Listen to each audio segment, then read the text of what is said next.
kita mengitari kota Ya, Samarinda setelah nih. tawaf-tawaf Tawaf. meninjau mana-mana kan. Meninjauan langsung. Iya. Menurut Pak Darlis ini apa ya yang perlu harapan atau bisa dikatakan Samarinda masa depan nih menurut pandangan Pak Darlis itu seperti apa sih jadinya? Ya, pertama adalah soal air di Samarinda ini. Jadi di satu sisi airnya seringkali menjadi petaka bagi warga kan ya, dalam bentuk banjir. Tapi kalau kita berbicara tentang kebutuhan air bersih di masyarakat, itu begitu banyaknya masyarakat yang yang mengeluhkan tidak mendapat akses air bersih yang layak dan memadai. Nah, sehingga ke depan yang pertama kali harus diurus Samarinda adalah persoalan air. Baik dari sisi banjirnya bisa ditekan. Yang kedua, keberadaan perusahaan yang mendistribusi air minum, air bersih ke rakyat itu juga bisa lebih maksimal. Bahkan kalau menurut saya ya Samarinda sebagai kota air mestinya tidak boleh ada warga kota yang tidak menikmati air PDAM, yang tidak terjangkau oleh PDAM. Ke depan itu semua warga harus mendapatkan pelayanan air PDAM yang memadai. Apalagi air kita tahu bersama itu kebutuhan paling dasar kan. Nah, selanjutnya ini kita ingin kan coba lihat begitu banyaknya pemukiman yang kalau kita berbicara tentang standar pemukiman itu sebetulnya tidak layak di bawah standar, tidak layak huni. Karena kan namanya pemukiman itu ya pertama tata bangunannya, kemudian fasilitas sosialnya, kemudian sistem drainasenya, sanitasinya itu harus tertata dengan baik.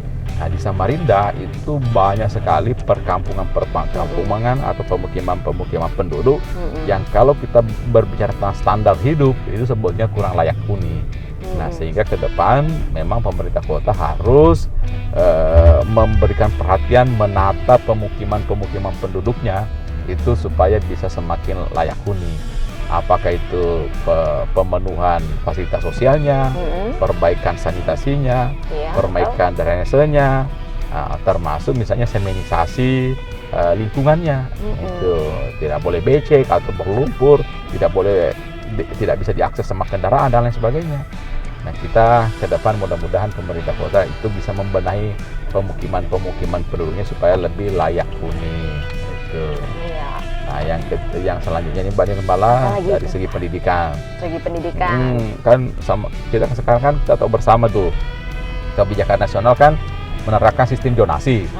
Sistem zonasi. Nah, ini banyak nih yang mengeluh tentang sistem zonasi.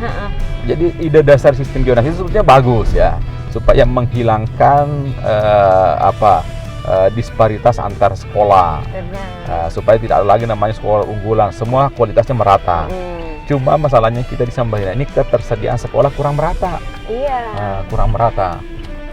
Ya, mau tidak mau pemerintah kota harus membangun sekolah-sekolah dasar, sekolah-sekolah di setiap daerah-daerah yang memang selama ini kan sebaran sekolah kita kan kurang merata tuh. Ada daerah yang banyak. Ada daerah yang SMP-nya numpuk di satu kecamatan. Sementara ada kecamatan lain tidak punya sama sekali. Nah, itu loh.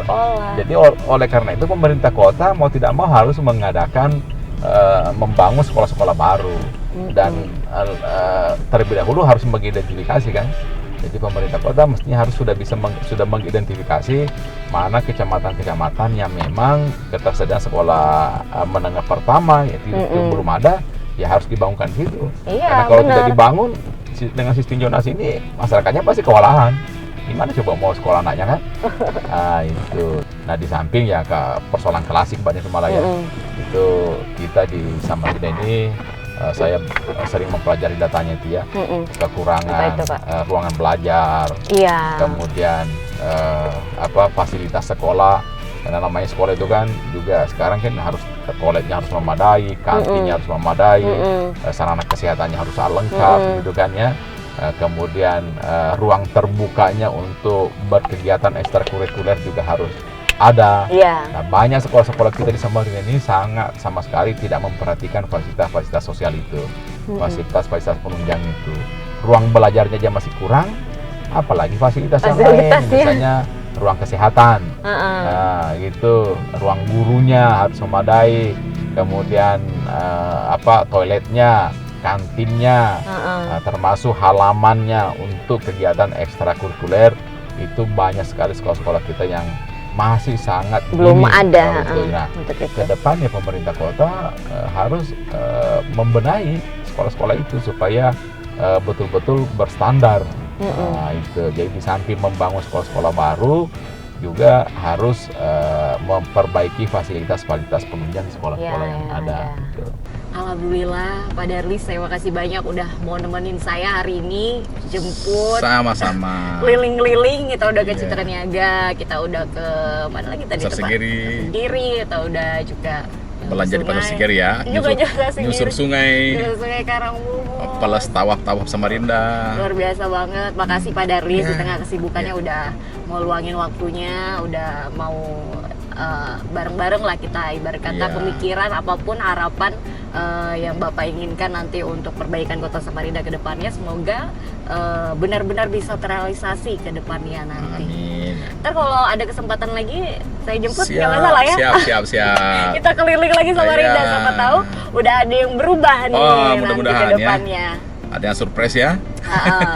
Ya, saya juga menyampaikan terima kasih Mbak Nirmala ya, sudah ngajak saya untuk keliling melihat fasilitas kota kita, dan apapun kondisi kota kita kan, Samarinda tetap harus menjadi kota tercinta. Bener banget, Samarinda kota tercinta. Oke, sahabat pemirsa iNews yang selalu setia mantengin program Anak Negeri, terima kasih juga udah menyaksikan program kita, dan sampai ketemu di program Anak Negeri di kesempatan lain ya. Bye-bye. Salam corona dulu kita. Iya sih, mantap. Jadi kita bisa nih ya.